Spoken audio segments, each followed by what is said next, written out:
Bawal magmisa at mag-administer ng mga sakramento at binyag. You know what? May issue tayo sa about minister or pari na sa Philippines is sexual. You know, there's speech before na wala naman masama ang pari ay sexual because me is like me is gay. You know, yung right about committed sense na totoong ating tinuturo, totoong ating working because often it for the Christ in heaven, for earth because is the adored our people is evil influences morality to, you know, is Bagasha and the Philippines. But internationals, the Obama nation is a problem of the Christ because our prophet today is namalak na talaga ang mga bulaang propeta ngayon dahil sa money working, money rich, for material world not satisfied going to crazy. Bawal magmisa at mag-administer ng mga sakramento at binyag. You know what? May issue tayo sa about minister or pari na sa Philippines is sexual. You know, there's speech before na wala naman masama ang pari ay sexual because me is like me is gay. You know, yung right about committed sense na totoong ating tinuturo, totoong ating working because often it for the Christ in heaven, for earth because is the adored our people is evil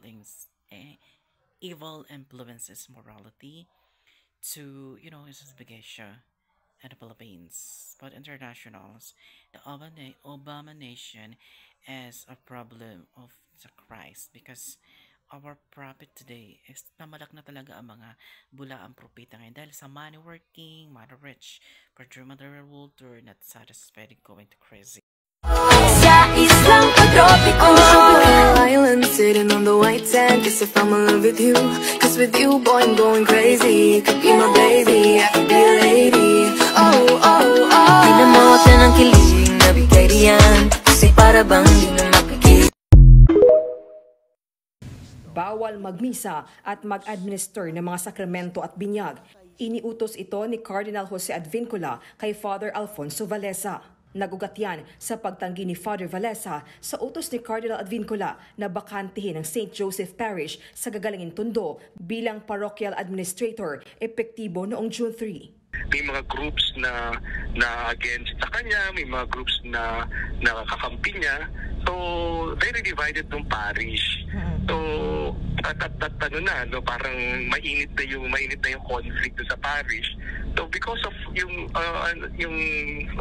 very unstable ng parish, the Cardinal, being the Archbishop of Manila, has to intervene. Nagtungo roon si Novaliches Bishop Antonio Tobias, pinuno ng Commission on Clergy Concern ng Archdiocese of Manila noong June 4 para tumulong sa turnover ng magiging bagong parochial administrator. Yun nga lang, nagkagulo pa. When Father Al came, parang medyo hysterical na siya, nagwawala siya. Si Bishop Tobias was trying to pacify him. Kaya lang, yung nangyari, parang ang interpretation nila, sinakal, tapos kaya na out of balance. Pero kung titignan naman natin yung build lang ni Bishop Tobias at Father Al, yung nasakalid si Father Al, for what reason? Wala namang reason para sakalid siya. So, kailangan nila ni Bishop is mag-usap sila ng maayos. Umaasa silang susunod na si Father Valesa dahil pwede pa naman daw bawiin ang suspensyon sa kanya. Para sa 1PH, Jenny Dongon, News 5.